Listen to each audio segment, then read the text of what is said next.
দুর্নীতি তদন্ত বা অনুসন্ধান বাধাগ্রস্ত করতে আগামী দিনগুলোতে যারা দুদকে অন্যায়ভাবে চাপ প্রয়োগ করবে তাদের নাম প্রকাশ করা হবে। ২১তম প্রতিষ্ঠাবার্ষিকী উপলক্ষে মতবিনিময় সভায় এমন মন্তব্য করেছেন দুদক চেয়ারম্যান ডক্টর মোহাম্মদ আব্দুল মোমেন। ত্রয়োদশ সংসদ নির্বাচনের প্রার্থীদের হলফনামায় দেয়া সম্পদের তথ্য খতিয়ে দেখা হবে বলেও জানান তিনি। নতুন ব্লেন্ডে আরো রিচ অ্যারোমায় সেলন ফ্যামিলি ব্লেন্ড টে।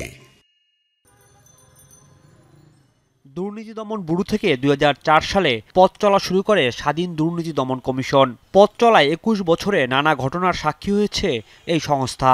চোখ দিয়ে আমাদেরকে দেখেছেন, পর্যবেক্ষণ করেছেন। অভ্যুত্থান পরবর্তী সার্বিক কর্মকাণ্ড নিয়ে মঙ্গলবার দুপুরে সাংবাদিকদের মুখোমুখি হন দুদক চেয়ারম্যান আব্দুল মোমেন। সঙ্গে ছিলেন ২ জন কমিশনার ও ১ জন সচিব। যে কমপ্লেইনগুলো পেয়েছি সেটা গেল ১ বছরে অভিযোগ জমা পড়েছে ১১,৬৩০টি। মামলার চার্জশিটের সংখ্যা ৩১৫টি। আসামি ১,০০০ জন।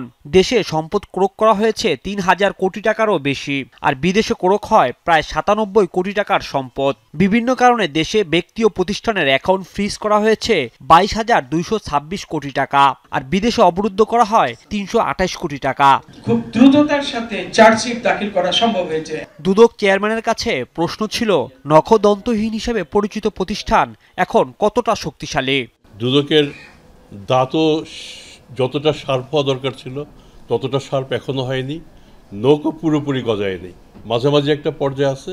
আমরা আশা করি সবার সহায়তায় দন্ত সর্বস্ব এবং নখ সর্বস্ব প্রকৃত একটি ভালো প্রতিষ্ঠানে পরিণত হবে। আসন্ন জাতীয় নির্বাচনে কালো টাকার ব্যবহার নিয়ে শঙ্কা জানান দুদক চেয়ারম্যান। বলেন, প্রার্থীদের হলফনামায় বিশেষ দৃষ্টি দেওয়া হবে। যারা নির্বাচনে দাঁড়াবেন, সরকার যদি একটা ঘোষণা দিত যে এটা দুর্নীতি দমন কমিশনে তাদের সম্পদ আগে দাখিল করতে হবে, আমরা এটা নিয়ে একটা টাস্কফোর্স গঠন করতাম। এই কম সময়ের মধ্যে আপনারা হুইসেল ব্লোয়ার হিসেবে যেগুলিকে ব্লো করবেন, আমরা সেগুলিতে চেষ্টা করব আমাদের যতটুকু শক্তি সামর্থ্য আছে সেটা দিয়ে পরীক্ষা করে আমরা নির্বাচন কমিশনকে জানাতে। আগামী দিনগুলিতে যারা দুদকে অন্যায়ভাবে চাপ প্রয়োগ করেন আমরা তাদের নামও প্রকাশ করে দেব।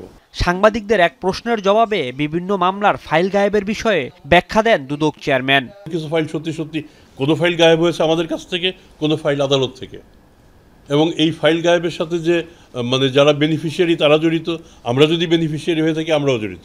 তো কাজে এইগুলি আমার মনে হয় ফাইলগুলি যদি উদ্ধার করার উপায় না থাকে এগুলি রিকনস্ট্রাক্ট করা দরকার।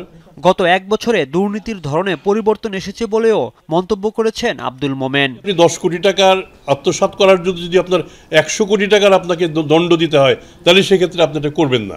রাজীব আহমেদ, যমুনা নিউজ, ঢাকা।